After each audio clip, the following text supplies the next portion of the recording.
It is estimated that every time you get your electricity bill, 17% of it is to repay the company for those 200,000 households who don't pay a cent. Greetings everyone. In today's video, we're hearing arguments brought forward by Philip Paulwell.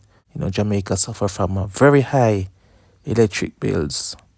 Trust me, it's very bad here for us Jamaicans. One of the highest in the world, even though we're such a small country. Right, so the Philip Paulwell, who was a former minister in charge, but now he's going to put forward some arguments, and we will also hear arguments for why we have such a high electric bill. So be sure to watch the video to the end. Remember to like, share, and subscribe to the channel. I think we need to have a regime for charging ports, stations for electric vehicles that is fully competitive and to provide incentives for those to be established using renewable sources of energy. There is still some doubt today, Mr. Speaker, as to whether anybody can freely get a permit to establish charging ports across our country. And I think that is one area that must be subject to competition immediately. Negotiated now. Secondly, Mr. Speaker, to be negotiated now is the system that now obtains where people who invest in special economic zones, they have to purchase electricity through the grid. The price of electricity is just too high, far too high, for those persons to be encouraged to invest in Jamaica, and that's why the growth is not taking place. So I believe, as of now, we should be using that leverage we have with JPSCO to get that change so that an operator in a special economic zone can establish his or her own generating plant and to transmit electricity through the zone. So, Mr. Speaker, what would I be saying to JPSCO if I were the minister today? I'll say to them, don't fear competition. Competition will always lead to the growth in any given market. So please embrace it. Electricity transmission and distribution is no longer regarded as a pure monopoly. Don't be caught flat-footed, as was the case in 2001, when another monopolist had to be forcibly awakened from its slumber. If adjustments aren't made now, then you'll be left behind. The reality, Mr. Speaker, is that just as we saw with telecommunications at the turn of the century, so it is going to be with electricity. The consumers can't bear 40 cents per kilowatt hour. And there are technologies, emerging technologies, that will, if utilized, will be far less than 40 cents per kilowatt hour. And they are going to be moving from the grid in droves. If that is not recognized by JPSCO and things aren't done to bring down the price of electricity. And later on in the presentation, I'll again put forward some views, and I hope that they will be considered. The first one, Mr. Speaker, let us look at the impact of liquefied natural gas on the electricity price. When we introduce LNG as another fuel, and remember we are coming from where fossil fuel, diesel and heavy fuel oil comprise about 80% of the market. Actually, it's much more than 80% in 2001 when I became minister, 2002. Today, LNG is about 60% of the market. That represents a dramatic shift and diversification in the fuel sources, and we claim responsibility for that. We claim responsibility for that. But it was never our intention to introduce LNG in our market by just a sole provider. That was never the intention. In 2015, we left draft regulations that would detail market entry, rules governing competition to enable other players who could supply the marketplace. It was never intended for one, and we don't bear any ill feelings to anybody. God bless you when you make money. But I believe competition is what is going to be the true regulator in this market and to get the prices down. So I'm calling upon the ministry again, and this is the 8th year in a row, because I've been doing so since 2016, to bring those regulations to Parliament, draft regulations. Let us have them promulgated so that we can have a more transparent system for the distribution of LNG in Jamaica.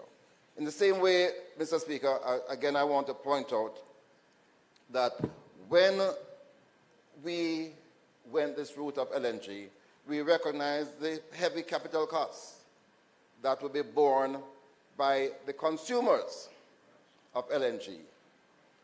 The main consumer and the only one to date who are paying back that capital cost for the establishment of the liquefaction for the regasification plant. The only consumers who pay are the JPSCo customers. There are other people who benefit, who purchase natural gas from the plant, but they don't contribute to that original cost of that infrastructure. That cannot be fair. That cannot be fair. And again, I ask for the OUR, for the ministry, to sort this matter out. I've been asking for that every year, and I again put it on the table. Let us be fair to our Jamaican consumers.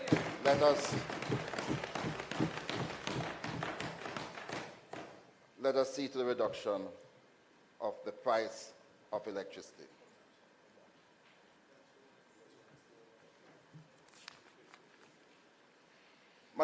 Mr. Speaker, Jamaica, by 2016, became the leading country in the English-speaking Caribbean in relation to renewable energy. We are no longer so. It was the case in 2016, where even Cuba, we are always stretching our hands to them for assistance. They came to Jamaica to try to understand what we were doing to achieve the growth in renewable energy. Many countries came and observed the Wigton wind farm and the tremendous use of technology to bring the price of electricity down. When I became minister, the only body in Jamaica that could introduce large-scale renewable projects was the PCJ. That monopoly was immediately terminated by me. As a result, we undertook the first large-scale procurement of renewable energy. That effort saw more than $300 million in new investments in wind, solar, and hydropower, bringing down the price of electricity to the grid. Even though we have seen a slight shift in the slumber of this government in this area, no new renewable projects have been introduced. Please remember also, in addition to the large-scale projects, we also introduced over 700 net billing licenses so that generators using renewable energy sources can attach to the grid. Our efforts were supported by removal of tariff barriers on solar panels and the provision of funds through the Development Bank of Jamaica and the National Housing Trust to consumers and businesses to retrofit their energy systems. Recently, and we are acknowledging this, the government stirred and caused a procurement process to commence for 100 megawatt of capacity. My information, Minister, is that all the bids came in at or below 10 US cents per kilowatt hour. All the bids. Can you imagine if the government had done this earlier, where the price of electricity could have been today? And why didn't the government go for the over 200 megawatts as was pledged? And Mr. Speaker, what about the early announcements by the government of the establishment of a committee looking at waste-to-energy projects? Nothing but silence on that issue. I wish to remind this House that when we developed the Wicton wind farm, we were able to earn carbon credits, cash, because of the displacement of carbon dioxide, which came about from the production of fossil fuel. We were able to earn large sums of money in that first phase, and I don't believe that we have been utilizing that market that now exists for carbon credits. And I really want to urge the government, because this is another advantage of increasing our renewable energy output. Mr. Speaker, I want to go to the issue, the vexed issue of the theft of electricity. The matter of the theft of electricity has been long-standing. It affects all of us, especially consumers who must contribute their hard-earned cash to defray its impact. It is estimated that every time you get your electricity bill, 17% of it is to repay the company for those 200,000 households who don't pay a cent. I wish the government would appreciate the seriousness of the issue in terms of the burden it places on consumers and the lack of growth in the economy. I have been advancing a specific set of proposals for the last 3 years in these debates, without any luck in getting the government even to address them. I even placed the proposals in a private member's motion 3 years ago, trying to provoke a response from the government, and to date, nothing. The solution lies in the plan that was put forward to use solar technology to provide low-cost energy to poor communities. Mr. Speaker, improvements in solar technology continue to soar. Solar panels, inverters, and batteries are becoming far more efficient, with greater capacity and more easily deployed using less roof space. The price is falling and will continue in the foreseeable future. The same is happening to inverter technology. But the most exciting developments are occurring in relation to the energy storage capacity using lithium-ion batteries. As the problem in relation to storage is solved, renewables, and in particular solar power, becomes less intermittent and more reliable as firm electricity capacity. The government should look at the proposals that were placed on the table to deploy between 3 kilowatts and 5 kilowatt solar systems, along with batteries in these communities where the theft of electricity has overwhelmed the capacity of the JPSCO and the police to contain. It would be a winning solution to everyone, as the poor will have access to this necessity.